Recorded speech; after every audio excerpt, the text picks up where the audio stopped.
अब हम आपको बताएंगे डायोड के बारे में कि हमारे डायोड का मोबाइल में क्या वर्क होता है और उसको किस लिए लगाया जाता है और सर्किट बुक में उसका क्या सिंबल होता है और उसका डेनोटिंग लेटर क्या होता है। डायोड हमारे दो प्रकार के होते हैं, एक होता है हमारा नॉर्मल डायोड और दूसरा होता है हमारा जेनर डायोड। नॉर्मल डायोड का जो वर्क होता है ये वोल्टेज को एक ही दिशा में जाने देता है, जबकि हमारा जो जेनर डायोड होता है वो हमारे मोबाइल में सप्लाई को प्रोटेक्ट करने के लिए लगाया जाता है, जबकि नॉर्मल डायोड जो है वो हमारा वोल्टेज को एक ही दिशा में जाने देता है। जैसे हमारा नल होता है ना, तो नल में जब हम पंप चलाते हैं तो पानी ऊपर आता है, अगर ऊपर से हम बाल्टी भर भर के पानी नीचे डालें तो पानी नीचे नहीं जाएगा, अगर नल में कोई प्रॉब्लम हो गई है तब पानी नीचे जाएगा। ऐसे ही डायोड का वर्क जो है वो डायोड वोल्टेज को एक ही दिशा में जाने देता है, दूसरी दिशा में वापस नहीं आने देगा। वापस जब आने देगा जब डायोड हमारा ख़राब हो जाएगा या हमारा शॉर्ट हो जाएगा। तो नॉर्मल डायोड का जो वर्क होता है वो वोल्टेज को एक ही दिशा में जाने देना, जबकि हमारा जो जेनर डायोड होता है वो प्रोटेक्शन के लिए लगाया जाता है। डायोड हमारा सर्किट बुक में वी अक्षर के नाम से जाना जाता है, जो डेनोटिंग लेटर है वो वी अक्षर के नाम से होता है। देखते हैं हम अपनी वीडियो में आगे चल के। डायोड पी तथा एन टाइप के सेमीकंडक्टरों के द्वारा मिलाकर बनाया गया पार्ट्स डायोड कहलाता है। ये वोल्टेज को एक ही दिशा में जाने देता है। डायोड हमारे वैसे तो कई प्रकार के होते हैं, मगर मोबाइल में हमारे दो तरीके के डायोड यूज़ होते हैं। अगर हम एलईडी डायोड हटा दें, एलईडी डायोड हमारे कोई मोबाइल के अंदर पार्ट्स में नहीं लगा होता है, वो डिस्प्ले के अंदर जो एलईडी वगैरह जलती है उसमें होता है लगा हुआ, तो उस पर फोकस नहीं करेंगे। हम मदरबोर्ड के अंदर जो डायोड लगे होते हैं, जो कंपोनेंट कहलाए जाते हैं, हम उनकी बात कर रहे हैं। तो मोबाइल के अंदर हमारे दो तरीके के डायोड लगे होते हैं।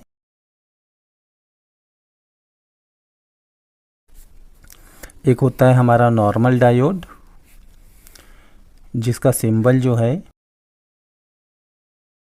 ये हमारे नॉर्मल डायोड का सिंबल होता है। इसका वर्क होता है वोल्टेज को एक ही दिशा में जाने देना। दूसरा होता है हमारा जेनर डायोड। जेनर डायोड ये जो है सप्लाई की माइनस और प्लस में लगा होता है। इसको एक तरीके से प्रोटेक्टर भी बोला जाता है, जो सप्लाई को प्रोटेक्ट करता है। जेनर डायोड का सिंबल जो है वो इस तरह से होता है।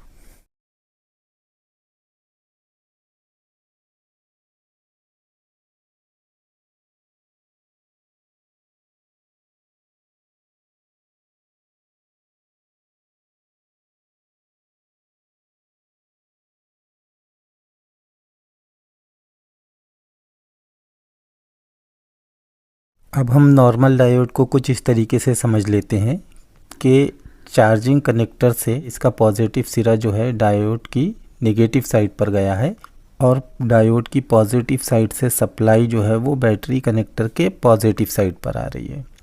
तो ये एक ही दिशा में जाने देता है वोल्टेज को, यानी कि हमने इधर से चार्जर लगाया तो ये वोल्टेज जो है वो यहाँ से आया और यहाँ से ऊपर चला गया। अब जब हमने चार्जर निकाल लिया तो बैटरी का वोल्टेज यहाँ से यहाँ तक आया, उसके बाद ये नीचे आया नहीं, क्योंकि यहाँ बीच में डायोड लगा है और डायोड का काम होता है वोल्टेज को एक ही दिशा में जाने देना, वापस नहीं आने देना। जैसे कि हमारा नल होता है, जब हम नल को चलाते हैं तो पानी ऊपर आता है, मगर अगर हम ऊपर से पानी डालें तो पानी नीचे नहीं जाएगा। ऐसे ही डायोड का वर्क होता है, एक साइड से वोल्टेज जाएगा, दूसरी साइड से अगर हम करंट देंगे तो वो पीछे नहीं आएगा।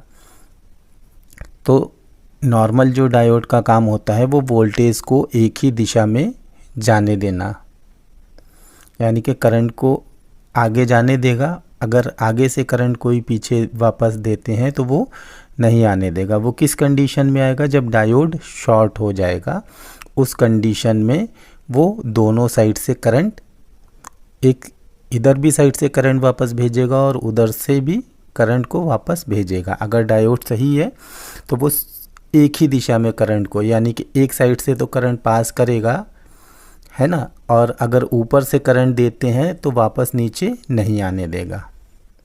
अब हम ज़ेनर डायोड को समझ लेते हैं।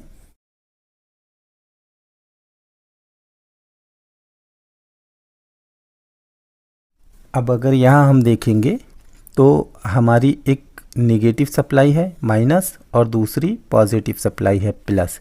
इसमें हमारा क्या लगा है, ज़ेनर डायोड, जिसकी जो एक साइड पर पट्टी पड़ी होती है वो इसकी पॉजिटिव साइड होती है। डायोड के अंदर नेगेटिव और पॉजिटिव साइड होती है, चाहे वो नॉर्मल डायोड हो चाहे ज़ेनर डायोड हो। तो जो इसकी पॉजिटिव साइड होती है उस पर पट्टी पड़ी होती है, वो पॉजिटिव साइड पर लगा होगा। जो नेगेटिव साइड है उस पर पट्टी नहीं पड़ी होगी, वो माइनस साइड पर होगा। तो ज़ेनर डायोड का क्या होता है कि माइनस और प्लस सप्लाई के बीच में लगा देते हैं। यानी कि अगर फॉर एग्ज़ाम्पल यहाँ पर हमारा 3.7 वोल्ट आ रहा है और किसी रीज़न की वजह से यहाँ पर वोल्टेज बढ़ करके ऊपर पहुँचा, जैसे ही बढ़ करके ऊपर पहुँचा तो ये 3.7 पर सेट है ज़ेनर। तो जब इसको थोड़ा बढ़ती वोल्टेज मिलेगा तो ये क्या करेगा, ये यहाँ से यहाँ शॉर्ट कर जाएगा, यानी कि ज़ेनर डायोड जो है वो ख़राब हो जाएगा। जब ये यहाँ से शॉर्ट हो गया, माइनस प्लस आपस में मिल गया, तो ऊपर सप्लाई जाएगी, जो भी आईसी वगैरह या कुछ भी लगा होगा तो वो ख़राब नहीं होगा। तो ज़ेनर डायोड को हम एक तरीके से प्रोटेक्टर भी बोलते हैं। ये वोल्टेज से सेफ्टी के लिए लगाया जाता है। ये जो है मोबाइल के अंदर ज़्यादा पाए जाते हैं ज़ेनर डायोड, जबकि जो नॉर्मल डायोड हैं वो 1 या 2 पाए जाते हैं मुश्किल से, जैसे कि चार्जिंग सेक्शन या लाइट सेक्शन। इसके अंदर लाइट सेक्शन के अंदर तो ये कंपलसरी रहता ही रहता है, और जबकि ज़ेनर डायोड जो है वो पीसीबी में ज़्यादा पाए जाते हैं। डिस्प्ले सेक्शन में भी लगा होता है और हेडफोन कनेक्टर या टच कनेक्टर के पास भी लगे होते हैं, क्योंकि ये सप्लाई को फ़िल्टर करते हैं। अगर ये शॉर्ट हो गए तो सप्लाई ब्रेक हो जाएगी। और दूसरी चीज़, हमेशा ये चीज़ ध्यान रखने वाली होती है कि हमारी जो शॉर्टिंग होती है वो सिर्फ़ उन्हीं कंपोनेंट से आती है जो कंपोनेंट हमारे नेगेटिव और पॉजिटिव में लगे हुए होते हैं, यानी कि पैरेलल में लगे हुए होते हैं। जो सीरीज़ में इस तरीके से लगे होते हैं, यानी कि जिनकी एक साइड से भी पॉजिटिव है, दूसरी साइड से पॉजिटिव आउट हो रही है, इनको सीरीज़ बोलेंगे। या एक साइड से नेगेटिव जा रही है, दूसरी साइड से भी नेगेटिव आउट हो रही है, तो जिनमें इन और आउट, यानी कि एक साइड से सप्लाई इन हो रही है और दूसरे सिरे से सप्लाई आउट हो रही है, तो उस कंपोनेंट को हम सीरीज़ में लगा हुआ मानते हैं। जबकि जिस कंपोनेंट की एक सिरे पर नेगेटिव सप्लाई है और दूसरे पर पॉजिटिव है, तो उस कंपोनेंट को हम पैरेलल में मानते हैं। और पैरेलल में लगे हुए कंपोनेंट से ही शॉर्टिंग आती है, सीरीज़ में लगे हुए कंपोनेंट से शॉर्टिंग नहीं आती है। इस वीडियो में हमने आपको बताया था हमारा कॉइल कैपेसिटर रेजिस्टेंस, इसका क्या वर्क होता है और इसका क्या सिंबल होता है। नेक्स्ट वीडियो जो है हमारी, उसमें हम बताएंगे कि हम अपने मोबाइल में मल्टीमीटर का यूज़ कैसे करते हैं, कैसे वोल्टेज देखते हैं और उसको कैसे चलाएंगे।